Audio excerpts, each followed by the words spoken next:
જય માતાજી મિત્રો। તો મિત્રો તમારો પણ ચૂંટણી કાર્ડ બનાવ્યું છે અથવા તો કોઈ પણ ચૂંટણી કાર્ડમાં સુધારો વધારો કરાવે છે અને તેનું સ્ટેટસ જાણવું છે, ચૂંટણી કાર્ડનું સ્ટેટસ કેવી રીતે જાણવું તે જાણવા માટે આજના વિડીયોને અંત સુધી જોવા વિનંતી। તે પહેલાં આપણે આ ચેનલ પર પહેલી વાર આવ્યા હોય તો ચેનલને સબસ્ક્રાઈબ કરજો અને જો વિડીયો પસંદ આવે તો વિડીયોને લાઈક કરજો અને તમારા મિત્રોને પણ શેર કરજો। તો ચાલો મિત્રો વિડીયોમાં આગળ વધીએ। આ પ્રોસેસ આપણે મોબાઈલ અથવા કોમ્પ્યુટર ગમે તેમાં જોઈ શકીએ છીએ। તો સૌ પહેલાં આપણે કોઈ એક બ્રાઉઝરને ઓપન કરીશું। તો અહીંયા આપણે વોટર આઈડી કાર્ડ લખીને સર્ચ કરીશું। જેમ આપણે વોટર આઈડી કાર્ડ લખીને સર્ચ કરીશું એટલે ઇલેક્શન કમિશન ઓફ ઇન્ડિયાની ઓફિશિયલ વેબસાઇટ આપણી સામે આવી જશે। તેના પર આપણે ક્લિક કરીશું। જેમ આપણે તેના પર ક્લિક કરીશું એટલે આવી રીતે એક પોપઅપ આવશે, તેમાં અહીં આપણે ક્લોઝ કરી દઈશું। એપ્લિકેશન સ્ટેટસ જોવા માટે અહીંયા આપણે ક્લિક કરવાનું રહેશે, પરંતુ તે પહેલાં આપણે અહીં લોગિન કરવાનું રહેશે। અને આ પોર્ટલ પર આપણે પહેલી વાર આવ્યા હોય તો આપણે ફર્સ્ટ પહેલાં સાઇનઅપ કરવાનું રહેશે। અને સાઇનઅપ કેવી રીતે કરવું તેનો વિડીયો અને ચૂંટણી કાર્ડ કેવી રીતે એપ્લાય કરવું તેનો વિડીયો એક બનાવેલો છે। તો તે વિડીયોની લિંક આ વિડીયોના ડિસ્ક્રિપ્શનમાં આપેલી છે, ત્યાંથી તમે જોઈને ઘરે બેઠા ચૂંટણી કાર્ડ એપ્લાય કરી શકો છો। તો સાઇનઅપ કર્યા પછી અહીં આપણે આપણો મોબાઈલ નંબર દાખલ કરીશું। અહીં બતાવેલ કેપ્ચા બોક્સમાં દાખલ કરીશું અને રિક્વેસ્ટ ઓટીપી બટન પર ક્લિક કરીશું।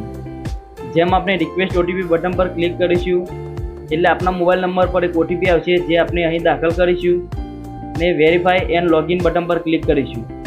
જેમ આપણે વેરીફાઈ એન્ડ લોગિન બટન પર ક્લિક કરીશું એટલે અહીંયા આપણે ટ્રેક એપ્લિકેશન સ્ટેટસ ઓપ્શન જોઈ શકીએ છીએ, તેના પર ક્લિક કરીશું। અને અહીંયા આપણે એપ્લાય કરતી સમયે જે એપ્લિકેશન નંબર જનરેટ થયો હતો તે અથવા સુધારો વધારો કરવા માટે કોઈ પણ એપ્લિકેશન નંબર જનરેટ થયો હતો તે અહીં આપણે દાખલ કરીશું અને સબમિટ બટન પર ક્લિક કરીશું।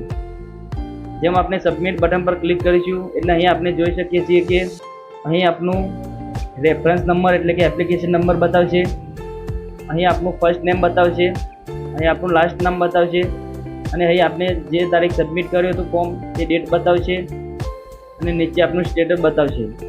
હજુ આપણું સ્ટેટસ સબમિટ 1/8/25 સબમિટ કરેલું છે, એટલા માટે અહીં આપણે સબમિટ ડેટ બતાવે છે અને જેમ પ્રોસેસ આગળ વધશે તેમ આપણું સ્ટેટસ બતાવશે।